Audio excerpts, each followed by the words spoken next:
တန်ရောစဉ်ဆိုတဲ့တရားလေးစကားလုံးလေးလူတိုင်းသုံးကြတန်ရောစဉ်ဆိုတာဘာတော့လို့မေးရင်အနှောင်အဖွဲဒီနေရာဖြင့်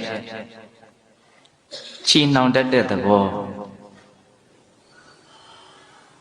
ဒုက္ခနဲ့ကိုယ်နဲ့ပူးနေအောင်မလွတ်မလပ်ဖြစ်နေအောင်ချီထားတာတုတ်ထားတာနှောင်ဖွဲ့ထားတာအဲ့လိုချီနှောင်တတ်တဲ့တရားကိုတန်ရောစဉ်လို့ဒီလိုခေါ်တယ်အဲ့ဒီတန်ရောစဉ်ဟာအလွန်တရာမှခိုင်မြဲတဲ့အနှောင်ဖွဲ့ဖြစ်တယ်ဆိုတာလေးနဲ့ပတ်သက်ပြီးတော့မြတ်စွာဘုရားက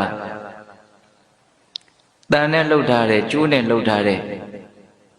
တစ်သားနဲ့လှုပ်ထားတဲ့အနှောင်ဖွဲ့တွေဆိုတာရှိတယ်တဲ့အဲ့ဒီအနှောင်ဖွဲ့တွေဟာတကယ်အနှောင်ဖွဲ့အစ်စ်လို့မဆိုရဘူးတဲ့ကိလေသာတရားတွေလို့ဆိုရတယ်နောက်ပြီးတော့ဦးဇင်းတို့ရှင်းပြမယ်တန်ရောစဉ်10ပါးပေါ့နော်အဲ့ဒီတန်ရောစဉ်ဆိုတဲ့အနှောင်ဖွဲ့ကတော့အလုံးခိုင်မြဲတဲ့အနှောင်ဖွဲ့ဖြစ်တယ်ဆိုပြီးတော့ဒီအနှောင်ဖွဲ့နဲ့ပတ်သက်ပြီးမြတ်စွာဘုရားဂါထာလေးနှစ်ပုဒ်ဟောတာရှိတယ်လူတိုင်းစဉ်းစားကြရလဲကောင်းတယ်ဒီဂါထာလေးနှစ်ပုဒ်ကိုမြတ်စွာဘုရားကယဟန်တော်တွေကိုအကြောင်းပြုပြီးတော့ဟောခဲ့တာခါတစ်ပါးမှာယဟန်တော်ရှင်မြတ်တွေမြို့ထဲကနေဆုံးခံပြန်ပြီးတော့ကြွလာကြတော့မြို့ထဲမှာသူတို့နည်းနည်းထူးခြားတဲ့မြင်ကွင်းတစ်ခုမြင်ခဲ့ရတယ်အဲ့ဒါကဘာလဲဆိုတော့ရာဇဝသားတွေကိုကောသလမင်းကြီးကအနှောင်အဖွဲ့အမျိုးမျိုးပေးပြီးတော့နှိမ့်ဆက်ညှင်းဆဲတာကိုမြင်ခဲ့ရတယ်အလွန်ဆိုးသွမ်းတဲ့ရာဇဝသားတွေဆိုလို့ရှိရင်တန်ချီချင်းကြီးတွေခတ်ထားတယ်တချို့ရာဇဝသားတွေကြတော့လည်းပဲခြေတော်နှချောင်းကိုမလှုပ်နိုင်အောင်နော်တစ်သားအနှောင်အဖွဲ့လက်နှချောင်းရောခြေနှချောင်းရောလှုပ်လို့မရအောင်နှောင်ဖွဲ့ထားတယ်တချို့အပြစ်ပေါ်တဲ့ရာဇဝသားတွေဆိုရင်ကျိုးနဲ့ခြီထားတယ်ပေါ့အဲ့ဒါလိုတန်ချီချင်းနောက်တစ်သားအနှောင်ဖွဲ့ကျိုးအနှောင်ဖွဲ့အစရှိတဲ့အနှောင်ဖွဲ့တွေနဲ့နှောင်ဖွဲ့ခံနေရတဲ့ရာဇဝသားတွေကိုမြင်ရတော့ဒီလောက်ခိုင်ခိုင်မြဲမြဲချီနှောင်ထားတဲ့အနှောင်ဖွဲ့တွေနဲ့နှောင်ဖွဲ့ထားမှတော့ဒီလူတွေဟာဘလို့ထွက်ပြေးနိုင်မလို့ဘလို့နည်းနဲ့မှသူတို့ထွက်မပြေးနိုင်ကြဘူးဒီအနှောင်ဖွဲ့တွေကကြောက်စရာကောင်းလိုက်တာလို့ယဟန်နေရဲ့စိတ်ထဲမှာအဲ့လိုတွေးမိတာဒါညနေခင်းကာလရောက်တော့အဲ့ဒီအကြောင်းအရာကိုမြတ်စွာဘုရားကိုရှောက်ကြတာအဲ့လိုရှောက်ထားတာကိုအကြောင်းပြုပြီးတော့မြတ်စွာဘုရားကယဟန်တို့တဲ့အဲ့ဒီတန်အစရှိတဲ့တက်သားအစရှိတဲ့အကျိုးအစရှိတဲ့အရာတို့ဖြင့်ပြုတ်ထားတဲ့အနှောင်ဖွဲ့တွေဟာတကယ်ခိုင်မြဲတဲ့အနှောင်ဖွဲ့တွေလို့မဆိုရဘူးတဲ့နော်အချင်းချင်းမိသားစုဝင်ချင်းချင်းရွှေမျိုးချင်းချင်းမိတ်ဆွေချင်းချင်းချစ်တဲ့ခင်တဲ့သူချင်းချင်းတန်ရောစဉ်အနှောင်ဖွဲ့တွေနဲ့နှောင်ဖွဲ့ထားတဲ့အဲ့ဒီအနှောင်ဖွဲ့ကသာတယ်တကယ်ခိုင်မြဲတဲ့အနှောင်ဖွဲ့ဖြစ်တယ်လို့အဲ့လိုမြတ်စွာဘုရားကစကားနေတန်းတန်းပြီးတော့ဂါထာနဲ့ပုတ်ဟောပြတယ်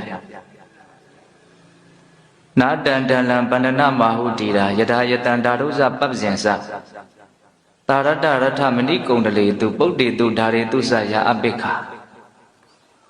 ဧတံတန်လံပန္ဒနာမဟုတိရာဩဟာရိနတိတိလံဒုပ္ပမုံဇံဧတံပိစိတဝါနာပရိပဇံတိနပိခိနောကာမတုခံပါယ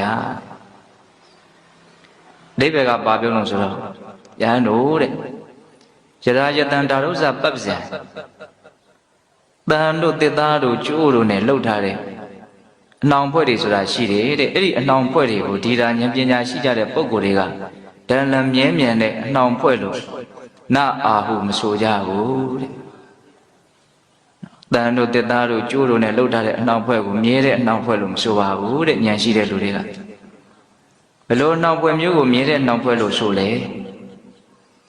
တာရတရထမဏိကုံတလေသူပုတ်တေသူဓာရေသူစယာအပိခာ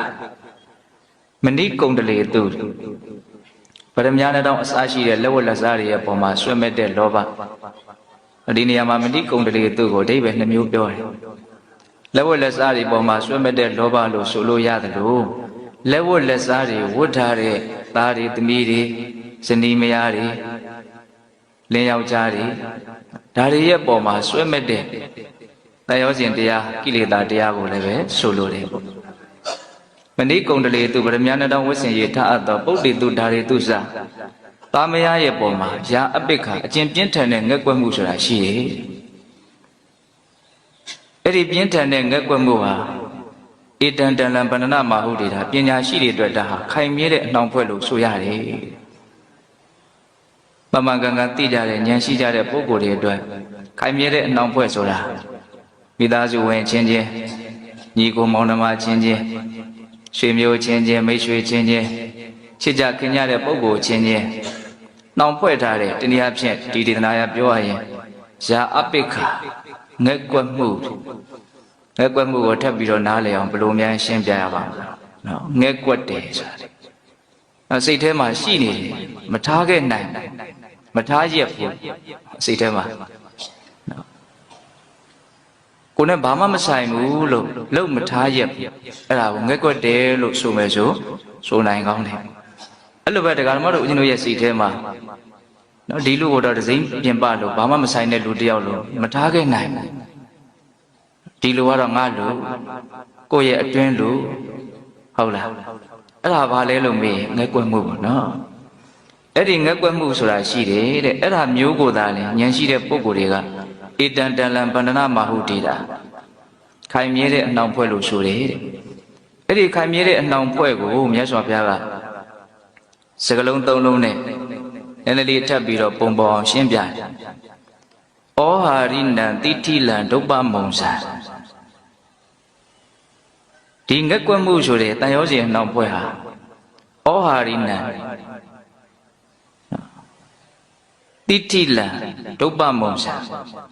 ဒုပ္ပမုံဇံဆိုတာဘာပြောအောင်ဆိုဖြေဖို့ခက်တယ်တဲ့တိဋ္ဌိလံရော့လေးလို့ထင်ရတယ်တဲ့နော်ဒါပေမဲ့လို့အလွန်တရာမှဖြေဖို့ခက်တယ်ဒီတိုင်းပဂရိတိုင်းနေလို့ရှိရင်အနေရခက်တယ်ဒီအနှောင်ဖွဲ့ကြောင့်ကြက်တေကြီးဖြစ်နေတယ်လို့လည်းပဲမထင်ရတဲ့အတွက်ကြောင့်တာမအဖြစ်ဆိုလို့ရှိရင်တော့နှောင်ဖွဲ့ခံရလို့နှောင်ဖွဲ့ခံရမှန်းတော့မသိရလောက်သူဟာတိမ်မွေ့တယ်ကိုကြိုးချီခံထားရတယ်လို့တောင်ခံစားလို့မရအောင်လွတ်လပ်နေတယ်လို့ထင်ရတဲ့အနေအထားမျိုးတည်းရအောင်သူကရော့တယ်ပေါ့ဒီကြိုးကဒါပေမဲ့ဘလို့အနေထားမျိုးမှာဒီကျိုးဟာခိုင်ခိုင်မာမာချီထားတယ်ဆိုတာကိုသိနိုင်တယ်လေဆိုရင်ယုံကြည်တဲ့အခါမျိုးမှာသိနိုင်တယ်။တာမန်ကိုအိမ်မှာကိုနေတဲ့ဆိုရင်အိမ်ရဲ့အနှောင်ဘောကဒီလောက်ကြီးရလို့မထင်ရဘူး။အိမ်ကနေခွာလိုက်ပြီဆိုတာနဲ့အိမ်ရဲ့အနှောင်ဘောကြီးတယ်ဆိုတာသိနိုင်တယ်။နော်။အဲ့ဒါလိုပဲလူချင်းချင်းအတူတူနေကြတဲ့အချိန်မှာအချင်းချင်းပေါ်မှာချီနှောင်ထားတဲ့ဒီအနှောင်ဘောဟာသိပြီးတော့ခိုင်မြဲတယ်လို့မထင်ရပေမဲ့လို့နော်တယောက်နဲ့တယောက်နော်အကြောင်းမျိုးကြောင့်တဏှာစီရောက်နေပြီဆိုတဲ့အခါမျိုးမှာဒီအနှောင်ဘွဲကခိုင်ခိုင်မြဲမြဲရှိနေပါလားဆိုတာကိုသိရတယ်ပေါ့ဟုတ်လားဒါကြောင့်တိဋ္ဌိလလျှော်ရဲတယ်လို့ထင်ရတယ်တဲ့ဒုပ္ပမုံဇဒါမှမဟုတ်ဖြေဖို့ကတော့အလွန်ကိုခက်တယ်လို့အဲ့လိုမြတ်စွာဘုရား